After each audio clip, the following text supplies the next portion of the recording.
ئەستێرەکانی شەوە زەنگ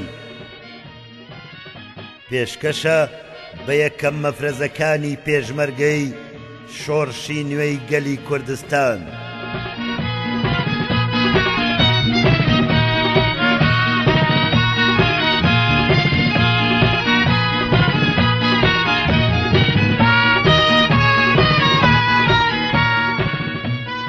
ئەو دەمانە ئاسمان و تەک و تاریک بوو، سەردەمانێک ڕێترسناک و باریک بوو، هەر هەڵدێر بوو ڕێگەی خەبات، مەحاڵ بوو ئومێدی نەجات.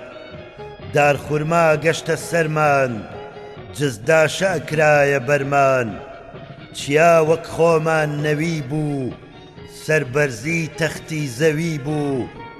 ئەو دەمانە ئازایەتی لەسەر چۆک بوو، ترس تۆقین باڵا دەست بوون، کوردایەتی تووشی شۆک بوو. ئەو دەمانە هیوا هەناسە تەنگ بوو، ئەسپی تێکۆشان گلا بوو، خرۆشی شۆڕژمەنگ بوو. ئەو دەمانە چیا ڕووخاو لە سێبەری خۆیە ترسا، نان پەلشکاو بوو لە برسا. سەردەم سەردەمی ژێردەستی شاخ و کۆ بوو، ئەشکەوت دیل و چەم و ڕووبار دەستەمۆ بوو. ئەو دەمانە هیوا لە کونی دەرزیشا دیار نەبوو، میلەت پیادە وڵات پیادە کەس سوار نەبوو.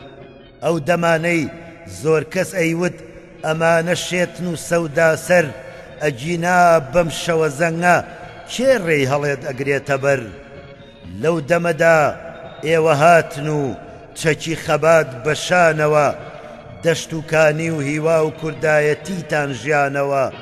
ئەو دەمانە ئێوە شاختان داگرساند و تاریکیتان بڕیەوە، ئێوە هاتن و مۆتەکەی ترستان سڕیەوە، ئێوە هاتن و ورەتان بەردایەوە گیان، ئێوە هاتن و مەشخەڵانەکەی شۆڕشتان دایەوە دەستی کوردستان.